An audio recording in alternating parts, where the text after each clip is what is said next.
Yes, yes, yes. How are we doing? Welcome to show 353. And today we're going to talk about building goals around our wants. Okay, sounds pretty obvious, but you'll be surprised.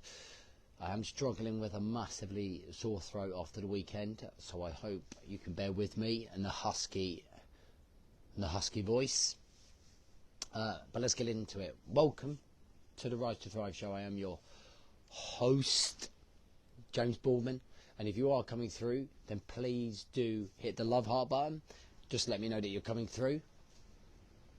Please do comment down below if you have started the process of planning for next year and building up your goals. Morning, how are you? Fine, you? Good, thank you. And then please do share with somebody that might need it right now. Okay. What a Saturday. What a great day on Saturday. Oh, do you know, it's still bugging me. The guys were laughed that were there. There were 30 lads that didn't show up, and it is still bugging me. I don't get it. I don't get it. I think part of this job is having to somehow deal with those that don't show up, or lads that don't show up. It just literally sends me round the bend. I just think one day out of 365 days, that's going to change the way that you look at life. And you don't show up to it, and you pay for it. It's like, anyway, stop your moaning, you old misery. So on one of the presentations we talked about wants, and I think sometimes, even I think I've been guilty of this when I was reflecting about it. We build goals on what we think we want. And I thought about reverse engineering this process of building wants and then building our goals around those wants. And sometimes I haven't really put as much effort or detail into those wants. I just kind of thought, oh yeah, this is what I want to do, this is what I want to do. But I created, when I was creating my slides, my training for Saturday for our seminar, I started thinking about what I really wanted 5-6 weeks ago. And it took me 5-6 weeks to come up with what I really wanted. And I had to go through a system, which is what I wanted to share with you. So you got some ideas to be able to go away and do this. I don't know what I've done there. So the first thing that I did was I put myself in the right environment.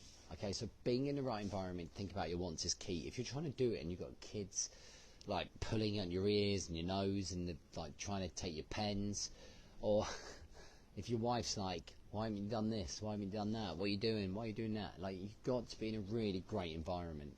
So I took myself to a Starbucks in the next town where nobody really knew me, and I got a coffee and I got my A4 book and it was blank. There's something quite exciting about having a blank book in front of you when you're about to write down things that you want. And I think that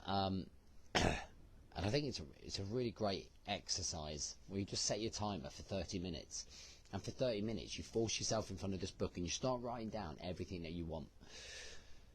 There's a couple of considerations when you do this, right? Number one is not to have any self-limiting beliefs about what you can or can't have. Other ones are, don't overthink it. Write down, it doesn't matter about money or situations or family, just write what you want. And that exercise in itself, just for doing it for 30 minutes, turning your phone off, by the way, it's a really powerful experience. You know, I was writing stuff down like I want to go kite surfing, you know, with the power kites, and thinking, I've never done that, but I see people doing it, I think, man, I'd love to do it. I'd love to go windsurfing. I'd love to go surfing next year. I'd love to do this. I'd love to do that. I'd love to do this. And I came up with about 30, 35 things in and around all the things that I really wanted to do. And I narrowed them down to my top 5. And I didn't base them around the pillars, right? So the pillars that we work off. And we've introduced a brand new pillar. So we've got the health pillar, personal development pillar. We've got the relationship pillar, the business/career pillar, and we've introduced the fun pillar. So the fun pillar is to give us an element of fun within our lives, right? So I narrowed down these 5 wants, and it was to like live life on my terms, test my body, and mind, to travel, to be able to connect with my kids at a much higher level. So I come up with all of these wants, and then I created a 12-week plan. Now, a lot of the time I've always talked about what's the vision, what's the mission, what's the long-term objective here. And since I brought my book out about a year ago, Remember the Mission, having worked with a lot of people and spoken to a lot of guys, what we tend to do is think about the vision, and we think about long-term, what we want to achieve, where we're going, how we're getting there. But we forget the immediate action, the stuff that happens right now to get us to that place where we're going to be in the right place for the vision. So it's kind of like we look here and we bypass all of this and we don't pay enough attention.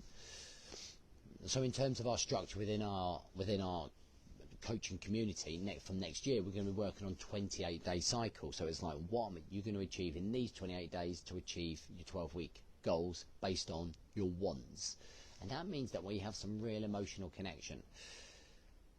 But this time, the prep work, the deep work that we do on those wants makes us understand why we want those things. So why do you want to travel? Why do you want to run 100 miles? Why do you want to be more connected to kids? And understanding those whys are the reason that when it's raining and it's dark and it's cold, you get up. Because you've got to do it to be this, to be that role model, to be that leader, to do this, to do that. So over those 12 weeks, we have headlines, and we don't do the pillars, and we don't do what we want to achieve in each pillar. We go, right, from those wants, what do I want to achieve in the first 12 weeks? And then I look at those top 5 things, and I go, right, that matches that pillar. That matches that pillar. And without even thinking about the pillars, I just kind of look at it, and then I kind of think to myself, okay, well, there's not much going on with personal development this quarter, but we'll go with it.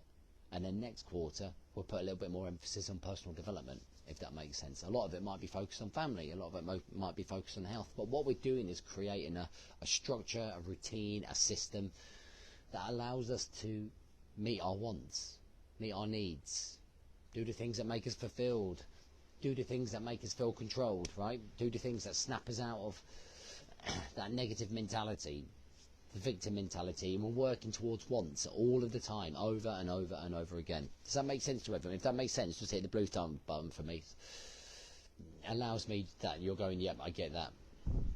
So what you have to do now is go away and set specific time, right?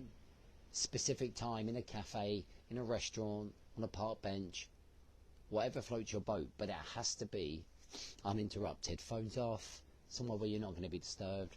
And write down what you want. There's no right or wrong answer. Get it all down. If you want to do a parachute jump, do a parachute jump. If you want to be more connected with a wife, you want to do more with the wife, then do that. But really, that phase, that part, and nailing down your final 5 wants for 2023 will give you a basic fundamental foundation to build your goals around. Okay? And everything's aligned with it. Anyway, I hope that helps. I'm not going to keep this too long because I need to save my voice for the 5-day of this week. So I hope you have a great week, great start to the week. Remember, be the leader in every situation. No matter what's going on, cut the BS. Focus on what needs to be done. Okay? And stay on top of your game. Until Wednesday, have a cracker.